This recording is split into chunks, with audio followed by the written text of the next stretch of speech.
When most of us spot an unfamiliar bug crawling our way, our first instinct is probably to smack it with a rolled-up newspaper. Maybe the kinder folks among us will shoo it out the door. But only a very select group reacts to creepy-crawlies not with terror, but with delight. Dr. Barbara Wright is one of these special individuals, and she's dedicated her entire career to insects. The entomologist thought she had seen just about everything in her field until 2014, when one fantastic discovery filled her with fear and wonder. It was almost like a visitor from another planet. As the name would suggest, most visitors to the Tembe Elephant Park come to see gigantic pachyderms.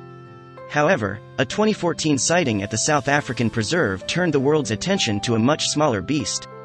Barbara Wright, an entomologist at the Wild Tomorrow Fund, had long eyed the park as a hotbed of insect activity. She asked the staff to phone her if they saw anything interesting that crawls on 6 or 8 legs. It wasn't long before her phone started ringing. Dr. Wright didn't hesitate. Rushing over to examine the sighting, she recognized a spider that could very well be the most unique specimen of her career. She had to be careful, of course. The bug was as beautiful as it was deadly. The spider looked like an absolute terror. Wright confirmed that she'd never seen anything quite like it before, either in person or in print. That being said, it did bear a strong resemblance to the most infamous spider family. It was definitely in the widow family, a branch of arachnids known for their striking designs and deadly venom. Though this spider didn't have the classic hourglass design, her abdomen bore a more chilling sight. From Wright's point of view, the curving white lines looked just like a screaming human face. Fortunately, the entomologist felt the furthest thing from horror when examining the bug. She recognized that it could be a breakthrough. Unable to find another one of its kind, Wright kept a close eye on what she called the Finda button spider. As it turned out, its striking design wasn't even the most groundbreaking feature of the insect. That miracle concerned the spider's egg sac. These pouches of insect embryos come in many shapes and sizes, with a few species even having shiny pink coverings. But the button spider's version was a wonder to behold. Its egg sac was a vibrant, sparkly purple, the same shade that Prince favored in many concerts and music videos. Wright found 3 such sacs laid around the insect's home and was eager to inspect them. Each was sadly infertile, but the silver lining was that the entomologist had no qualms about collecting them for further study. Besides their notable color, these sacs were quite a bit larger than most others from that spider family. Could the unusual arachnid be an undiscovered species?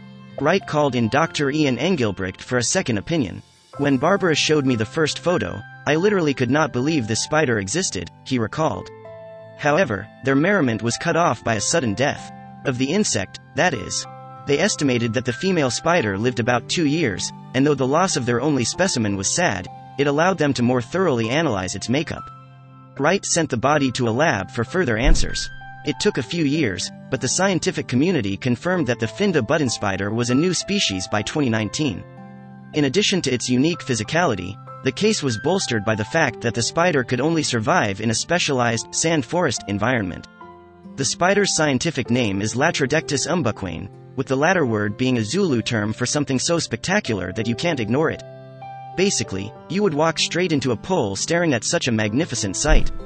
Dr. Ingi Agnarsson was pleased by the results, though not necessarily surprised. About 70% of spider species are still unknown, he explained, so we are really in the age of discovery and exploration. Though knowledge of these unknowns were far from guaranteed. Particularly for the newly certified Finda, its home was drastically shrinking due to deforestation. Wright and her colleagues were desperate to find another member of the species, but never found one, not quite. Thanks to a quick survey, they came across many more button spiders. The entomologists kept a close watch on the hatchlings, taking meticulous notes about every stage of their growth.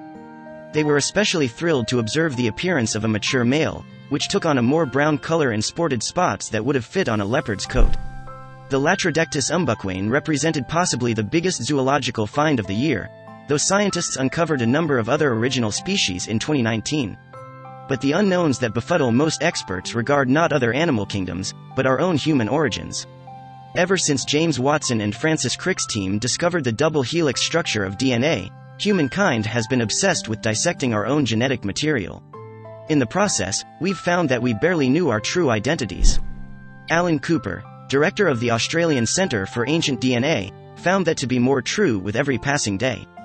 He and his colleague Dr. João Teixeira delved into the earliest days of our species, only to uncover a genetic bombshell. To put it simply, Cooper and Teixeira discovered that our family trees include some unexpected ancestors. But before you send out invites to your next family reunion, you'll need to take a look inside one of the world's most famous caves. The Liang Bua Cave in Indonesia is a natural marvel for locals and tourists alike. What really makes it special, however, are artifacts unseen by most visitors. Deep in the soil are lost items from a primitive civilization, but not one you've ever heard of. The first revelation about Liang Bua came in 2003. Scientists unearthed a number of teeth and other skeletal fragments within the caverns. Though they appeared to be quite similar to human bones, there was something off about them. These pieces seemed too small to have come from humans. Instead, they appeared to be linked to a closely related species that coexisted with us long ago. In other words, the diggers suspected they'd come across a potential missing link. It's no secret that tens of thousands of years ago, the planet Earth was home to all kinds of wild species that are now extinct. But those creatures weren't limited to woolly mammoths and saber-toothed tigers. There were also beings who looked a lot like us. The first human beings, or Homo sapiens, appeared in Africa about 300,000 years ago. As their culture developed, they moved into Europe and Asia. There, they encountered various hominins, archaic peoples who were genetically close to us. Taking a look at the cave remains, Cooper, Teixeira, and their team members at the University of Adelaide determined they were from a diminutive species called Homo floresiensis. Their short stature earned them a fantastical name in the scientific community. Informally, evolutionary biologists call them hobbits. These aren't literally the J.R.R. Tolkien creatures, of course. But they did thrive in parts of Asia as recently as 50,000 years ago before dying out.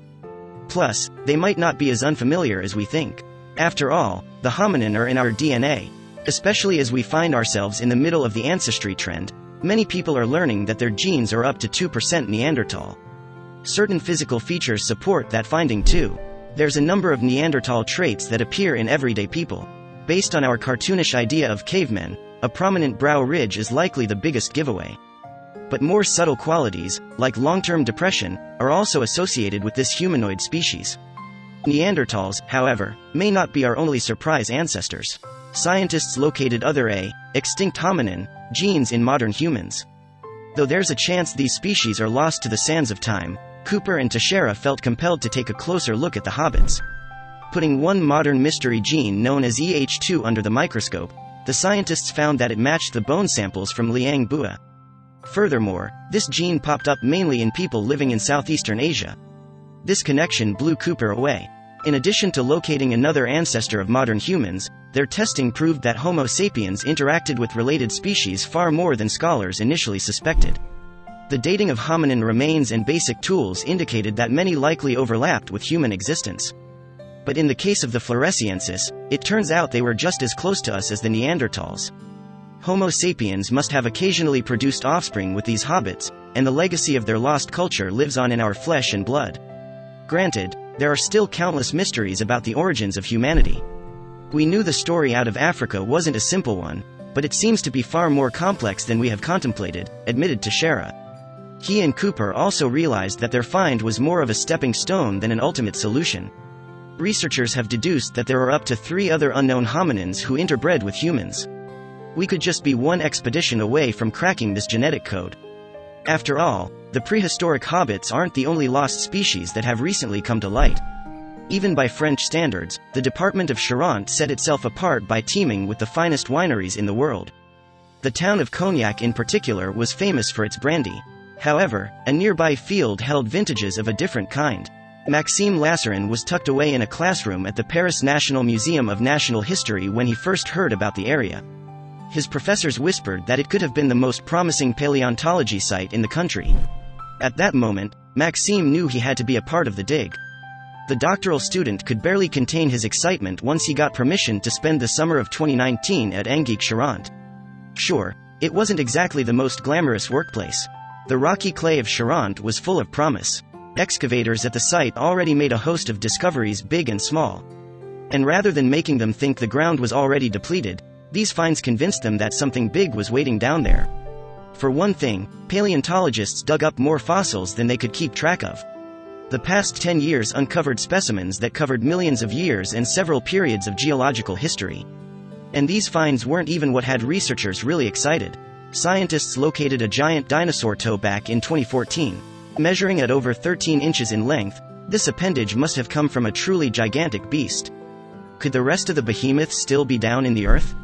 Altogether, paleontologists cataloged over 7,000 dinosaur bones at Anguille-Charente, and yet they were still after the big one. Maxime figured he could help, even if his participation boiled down to hauling away dirt. So Maxime took every chance he got to get down and dirty. Most of his blood, sweat, and tears proved fruitless, right up until he hit something hard and smooth. Hands trembling, he brushed the soil of the surface. Amazingly, the object just kept going. Maxime called over a few of his colleagues, and the entire team drove their spades into the ground with excitement. "We kept saying, 'Oh, there's more,'" recalled Maxime.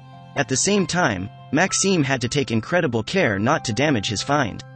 They unearthed one bit at a time, and gradually the shape of a humongous bone began to take shape.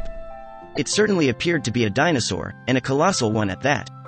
Just by eyeballing this single bone, Maxime estimated that it dwarfed the mighty Tyrannosaurus rex. He couldn't wait to measure it. Once the paleontologists carved out the object from the ground, they all gaped in awe. The bone, which appeared to be a femur, came out to 6.5 feet from end to end. Clocking in at 1,100 pounds, the scientists needed to hire a crane to move the bone from the dig site. The half-ton wonder would make its way back to Paris for extensive study. This specimen wasn't just impressive for its size, either. Most skeletal matter of this size broke into many small fragments over the eons. This wholly intact femur, on the other hand, offered up a breakthrough in paleontology. Maxime awaited official word of the bone's species. As it turned out, the owner was just the sort of monster they were all hoping for. Maxime dug up the remains of a sauropod, a long-necked herbivore that made its mark as one of the largest dinosaurs to walk the earth. Maxime's discovery really brought the dinosaur to life. Scar tissue on the surface of the femur revealed the locations of muscles and tendons, shining a bright light on the previously obscure anatomy of this species. Jean-François Tournepiche, the lead operator at Anguille-Charente, gave Maxime a hearty congratulations. His hard work paid huge dividends for the future of the dig. Jean-François suggested sauropod femur alone meant they'd have funding to continue there for the next 30 years. Plus, the locating of one sauropod bone hinted that there could be many more Mesozoic treasures awaiting the paleontologists. They still had a lot of digging to do, that much was clear. For Maxime, the sauropod discovery was an important first step in launching him into paleontological stardom. Of course, he wouldn't be able to do it all alone. He needed collaborators from all over the world. Spread across Montana, the Dakotas, and Wyoming, the Hell Creek Formation is the stuff of a paleontologist's dream. Composed of mudstones, clay, and sandstones, this deposit is believed to have originated over 65 million years ago. Yet age isn't the Hell Creek Formation's most noteworthy claim, it's what can be found there that truly makes the deposit special. A treasure trove of fossils have been unearthed over the years, including those of some of the fiercest creatures of all time. The first documented remains of a Tyrannosaurus rex were actually discovered at Hell Creek by famed paleontologist Barnum, Mr. Bones, Brown. Since then, the Hell Creek Formation has become a world-renowned hotspot for fossil hunters. Paleontologists have dug up everything from dinosaur claws to crocodile teeth to even fossilized salamanders in this deposit, so it only made sense for college student Harrison Duran to make the Hell Creek Formation the site of his excavation in 2019. A fifth-year biology student at the University of California, Merced, Duran had dreamed of exploring Hell Creek ever since childhood. Yet Duran knew he couldn't just wander into the Montana Badlands and start digging, he needed a team. That's where Michael Kjelland came in. A fellow fossil hunter and professor at North Dakota's Maryville State University, Kjelland and Duran met at a conference and immediately bonded over their love of dinosaurs. Kjelland seemed the perfect partner for Duran's expedition, as he was familiar with Hell Creek Formation and had unearthed a handful of fossils there in expeditions past. However, he'd never visited the site Duran intended to explore, making this a first-time experience for both of them. In June 2019, the men arrived in Montana with pickaxes in hand and fossils on the brain. There was no telling what they'd find, if anything at all, but for Duran and Kjelland, that was all part of the fun. The first 3 days of digging yielded only dirt for the hopeful fossil hunters, though on the fourth day, they struck something that most certainly wasn't rock. After clearing away the rubble, Duran and Kjelland could hardly believe what they'd found. Nestled upside down in the dirt was a fossilized skull, the base of its left horn partially exposed. The men scrambled to clear the remaining dirt, and when all was said and done, Duran and Kjelland were left face to face with a triceratops. "I can't quite express my excitement in that moment when we uncovered the skull," Duran recounted in a UC newsletter. "I've been obsessed with dinosaurs since I was a kid, so it was a pretty big deal. What's more, the skull was discovered in the presence of various plant fossils from the Cretaceous era. This was a huge find, as these remains allow the team a better idea of the circumstances surrounding the dinosaur's death. It is wonderful that we found fossilized wood and tree leaves right around, and even under, the skull," said Duran. "It gives us a more complete picture of the environment at the time." The men were ecstatic over their discovery of the dinosaur, whom they dubbed Alice, after the owner of the property on which they'd been digging. Yet now came time for the hard part: getting the fossil out of the ground. It took a full week to excavate Alice, whose fragile skull was meticulously stabilized with a specialized glue to solidify the fractured, mineralized bones, before an accelerant was applied to bond the structures, UC reported in their release. Once they'd freed her from the dirt, Duran and Kjelland coated Alice in foil and plaster in preparation of transport. They finished off by wrapping the entire skull in memory foam, ensuring that Alice's journey from the Hell Creek Formation would go off without a hitch. Following their discovery, Duran and Kjelland founded Fossil Excavators, a non-profit foundation dedicated to discovering and further educating people about fossils. The foundation will also conduct further research on Alice in the hope of one day putting her on display. "It would be amazing for UC to be able to display Alice on campus," said Duran. "It's such a rare opportunity to showcase something like this, and I'd like to share it with the campus community." Duran and Kjelland plan on returning to the dig site, though neither of them will spill the beans on the exact location. So if you're looking to dig up the rest of Alice, you might just have to pick up a shovel and go find her for yourself. Yet triceratopses and T-Rexes aren't the most significant finds made in the Hell Creek Formation. Just a few years prior, one researcher made an earth-shattering discovery here that changed everything we thought we knew about the last days of the dinosaurs. Most people would consider a preoccupation with bones concerning, though Robert De Palma's love of the dead and buried is anything but peculiar. An aspiring paleontologist, the 37-year-old managed to turn his lifelong passion into a curator position for the Palm Beach Museum of Natural History. But De Palma is perhaps best known for the widely publicized discovery he made near Bowman, North Dakota, in 2012. After receiving a tip from a private fossil collector, De Palma and his team began excavating a site along the well-known Hell Creek Formation. Initially, De Palma felt the site, dubbed Tanis, had little promise, something the collector had made him privy to prior to the excavation. However, after returning to Tanis in 2013, the paleontologist discovered there was more to this unassuming patch of rock than met the eye. Just a few meters below the surface, De Palma discovered a host of rare and unusual fossils, including those of species he claimed to have never seen before. It was an incredible find, though one set of bones in particular caught De Palma's eye, and left him positively stumped. Beneath the skeleton of a freshwater paddlefish, De Palma discovered the tooth of a mosasaur, an enormous reptilian predator that made its home in the oceans of the early Cretaceous period. This puzzled De Palma and his team, for there was no way this creature could have existed in the fresh waters of prehistoric North Dakota. The layout of the find was also unusual, the fossils deposited haphazardly and some skeletons even buried vertically in the dirt. Combined with the fact that tektites, small bits of natural glass created from meteor impacts, were also present, everyone was left scratching their head. Then, a light bulb went off. Could the tektite fragments found in the Tanis deposit have been scattered here by the asteroid that wiped out the dinosaurs? While some researchers would be quick to accept such a theory, the plausibility of this scenario isn't exactly cut and dry. The widely held belief that an asteroid impact caused the Cretaceous-Paleogene extinction event is primarily based on the presence of the KT layer. This 66-million-year-old band of Earth stretches over nearly the entire globe and contains a high level of iridium, an element primarily found in asteroids. This theory is also supported by the Chicxulub crater, a 112-mile impression in the Yucatan Peninsula that contains the same mineral makeup as the KT layer. Therefore, most scientists assume that the asteroid that created this crater scattered the iridium debris that ultimately wiped out the dinosaurs. If this were the case, then, one would expect to find plenty of fossils in the KT layer.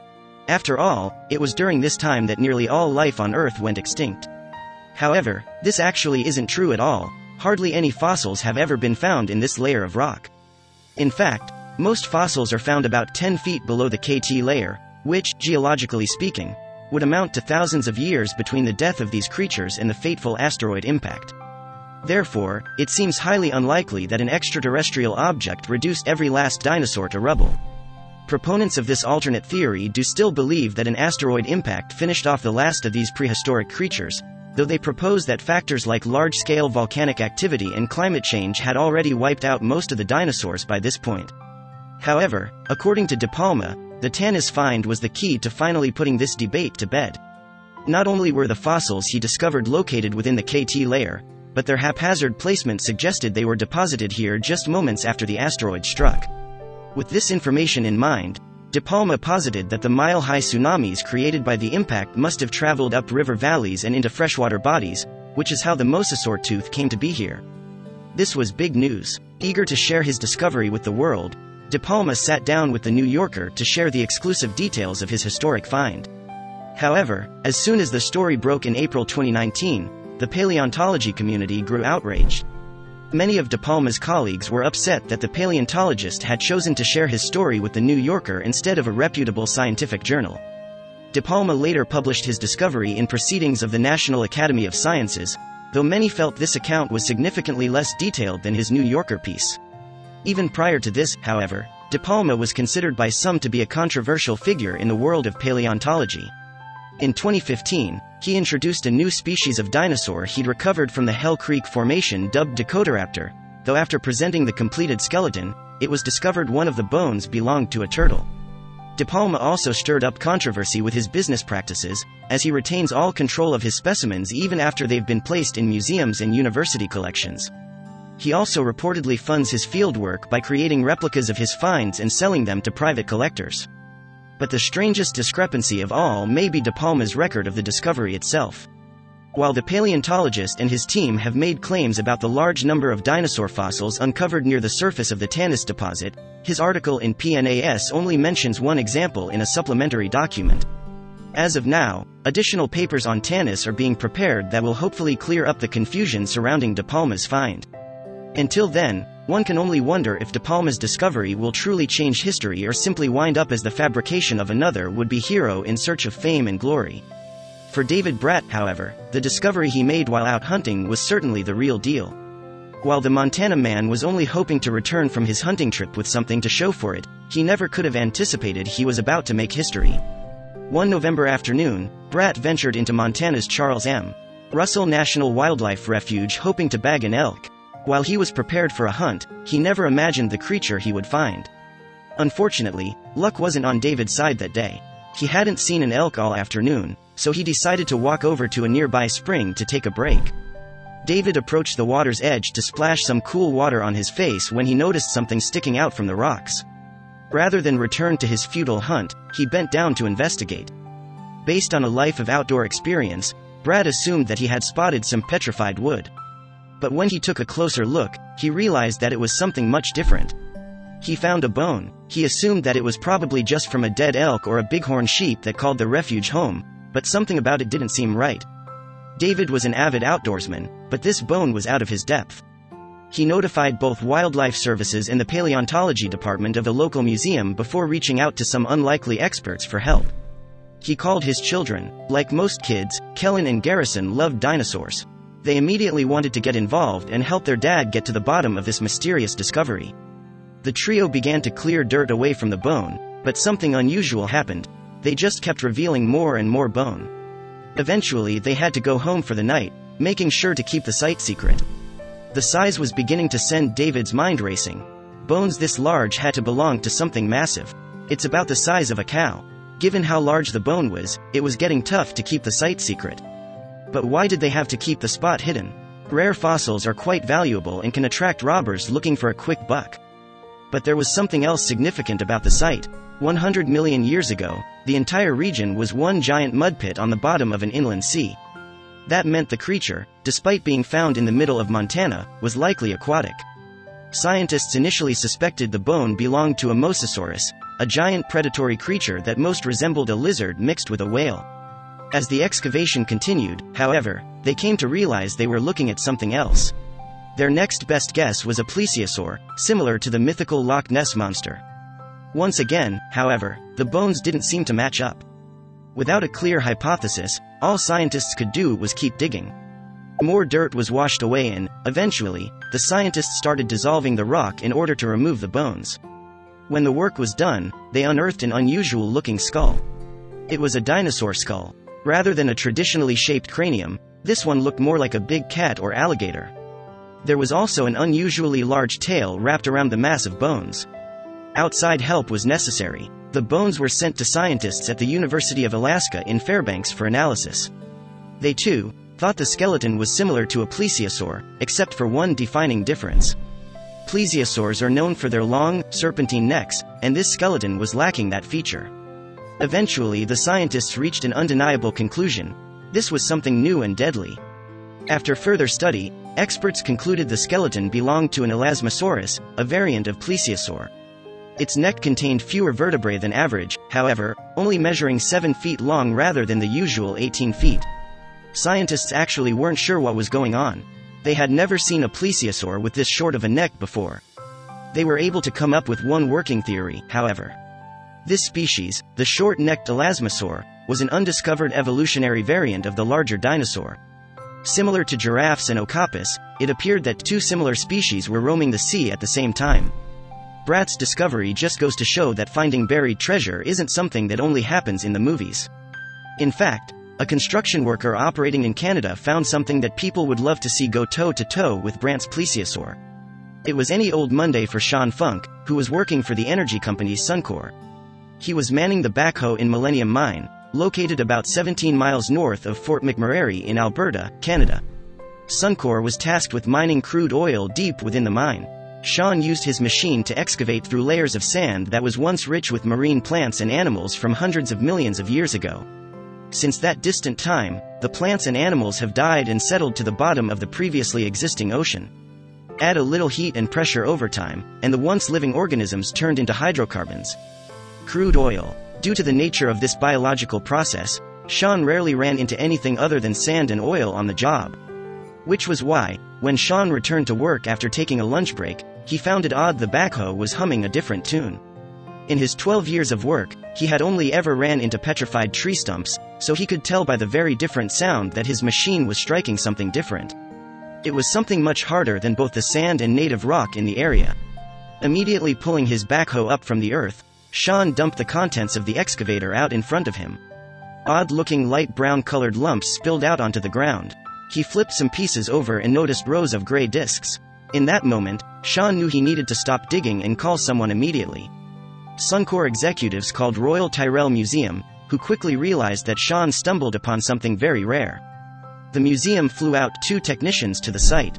The team was able to locate the large mass that these unusual chunks came from, and from there, Suncor excavators and museum technicians spent 12 hours chipping away at the estimated 15,000-pound rock mass.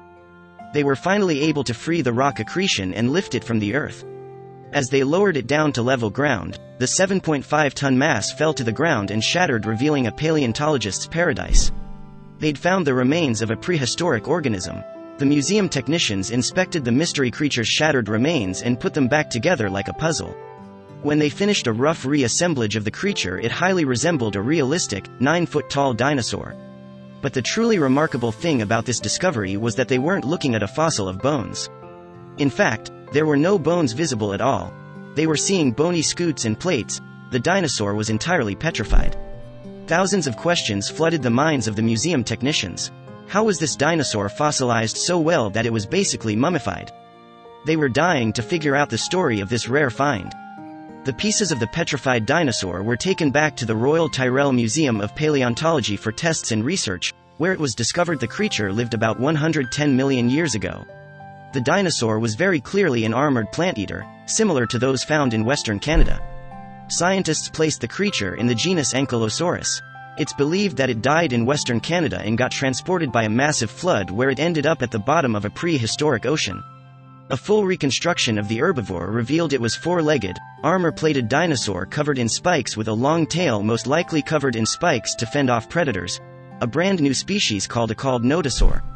In its petrified state, The nodosaur weighs about 2,500 pounds, and it's believed that when alive, it weighed about 3,000 pounds. The nodosaur would have been a fairly solitary creature 100 million years ago. It's miraculous the behemoth's body remained so intact after such a rough and long-distance journey. As of 2019, how this occurred was still a mystery to scientists, but it had to have happened quickly because the dinosaur laid undisturbed for millions of years while it was covered by the substrate. Because of its pristine condition, scientists were able to use modern scans to get a glimpse inside the dinosaur's hard exoskeleton. They saw the bone structure and even some internal workings of the beast's stomach. That's how well preserved this find was. Researchers from the museum and around the world worked for 6 years and for over 7,000 hours to test, preserve, and prepare the remains of this precious find. The nodosaur is on display at the Royal Tyrrell Museum for those wishing to get a look at the closest thing to a real dinosaur. In early 2019, scientists were still studying the nodosaur and its scans to continue to learn about dinosaurs in general, as nothing like this had ever been found before. However, not far away, archaeologists made a discovery that rivaled that of the nodosaur. See, the Heiltsuk people, the first nation indigenous to British Columbia's Great Bear Rainforest, have laid claim to the remote Shrike Island for nearly 5,000 years. But archaeologists have dismissed their claim of ownership for one glaring reason. The continental glacier that formed over Canada during the last ice age would have also covered Shrike Island, making it uninhabitable. But even with the facts stacked against the Heiltsuk, a small group of researchers took it upon themselves to uncover the truth once and for all. The archaeologists began an extensive excavation of the remote island in the hope of discovering traces of a past civilization. What they found there not only shocked the entire archaeological community, but it also changed history forever. Beneath several layers of earth, they found remnants of an ancient, wood-burning hearth. But how could this be? According to researchers, it would have been impossible for humans to dig their way through the glacial ice to get to the soil below. As they continued digging, researchers unearthed additional artifacts, including tools and weapons. This discovery stumped the team as the Heiltsuk people traditionally didn't use tools of this kind. The Heiltsuk people had derived their food source from fishing and smoking salmon, utilizing small, precise tools to harvest the fish. The tools and weapons found were much larger and likely would have been used to hunt large sea mammals, such as seals, sea lions, and walruses. What's more, the team also uncovered shards of obsidian, a glass-like rock only found in areas of heavy volcanic activity. This discovery also puzzled the archaeologists, as there were no known volcanoes near that part of British Columbia. So, how did this rock, and these people, get there? The historians deduced that whoever left these artifacts must have traversed the land bridge that existed between Siberia and Alaska during prehistoric times. Yet researchers still needed cold hard facts. Luckily, a closer inspection of the hearth revealed ancient charcoal remains, which the archaeologists quickly brought to the lab for carbon dating. When they received the results, the researchers couldn't believe their eyes. Everything they knew was a lie. According to the carbon dating report, these bits of charcoal were an astonishing 14,000 years old, making them the oldest carbon remains ever to be discovered in North America. Even by global standards, this was an extraordinary find. After all, these simple pieces of charcoal were older than the Great Pyramid of Giza and even predated the invention of the wheel. But that's not the most remarkable fact about this discovery. The 14,000-year-old discovery placed the earliest Heiltsuk at Shrike Island 2,000 years before the end of the Ice Age. Therefore, the island couldn't have been covered by the massive continental glacier. And that's not all. Since Shrike Island was surrounded on all sides by water, the early Heiltsuk would have used boats to traverse the open waters. Boats, however, were not believed to have been invented until centuries later. This meant that the Heiltsuk settled the area 2,000 years before initially believed. If this was the case, then these early men likely crossed paths with some of history's most formidable beasts. As the Heiltsuk people made their way south from the land bridge, they likely had to fend off giant creatures like mastodons, woolly mammoths, and giant sloths. But somehow, these humans survived, and it's likely for one crucial reason. Thanks to the Pacific Ocean itself, the sea level at Shrike Island remained constant for over 15,000 years. So as the sea gradually eroded the surrounding islands, the great beasts of the Pacific Northwest were kept at bay, leaving the Heiltsuk to a peaceful, secluded existence. The most astounding realization that's come to light is the fact that the Heiltsuk people were able to preserve their history orally for nearly 14,000 years. However, they are still being deprived of their history's legitimacy. When the media caught wind of the story, They seemed to focus more on what the discovery meant for the scientific community rather than acknowledge the rich history of the Haltzik. To many, the media's portrayal of the nation was seen as highly disrespectful.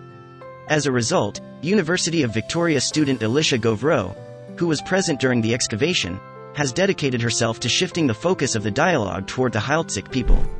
The Haltzik claim to Trike Island stands as one of the oldest land ownership claims in the world. Not only does this discovery speak volumes about the strength of the Haltzik people, but it also represents the indomitable spirit of mankind.